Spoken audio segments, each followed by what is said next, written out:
অতি দ্রুত বীর্যপাত অর্থাৎ হাইপার সেন্সিটিভিটির কারণে খুব দ্রুত বীর্যপাত হওয়া, এটা একটি সমস্যা। এই সমস্যাটি এরকম যে একজন পুরুষ যখন তার স্ত্রীর সাথে যৌন মিলনে লিপ্ত হয়, যৌন মিলন করার আগেই পুরুষাঙ্গের অগ্রভাগের নার্ভটা হাইপার সেন্সিটিভ হয়ে যায় এবং কাপড়ের সাথে ঘর্ষণের সাথে সাথে বীর্য আউট হয়ে যায়। সঙ্গম শুরু করার আগেই বীর্য আউট হয়ে যায়।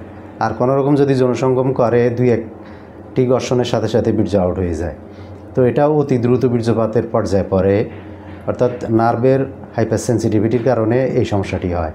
তো এটার জন্য হোমিও চিকিৎসা গ্রহণ করবেন। হোমিও চিকিৎসার মাধ্যমে এই সমস্যাটি পুরোপুরি নির্মূল হবে। হোমিও চিকিৎসার মাধ্যমে আপনি যদি ক্লাসিক্যাল হোমিওপ্যাথিক চিকিৎসা পদ্ধতিতে চিকিৎসা করেন তাহলে আপনার অতি দ্রুত বীর্যপাতের সমস্যাটি একদম ভালো হয়ে যাবে। একবার সহবাস আধা ঘন্টার উপরে করতে পারবেন। একবার সহবাসে আধা ঘন্টার বেশি আপনি যৌন সুখ পাবেন এবং স্ত্রীকে তৃপ্তি দিতে পারবেন।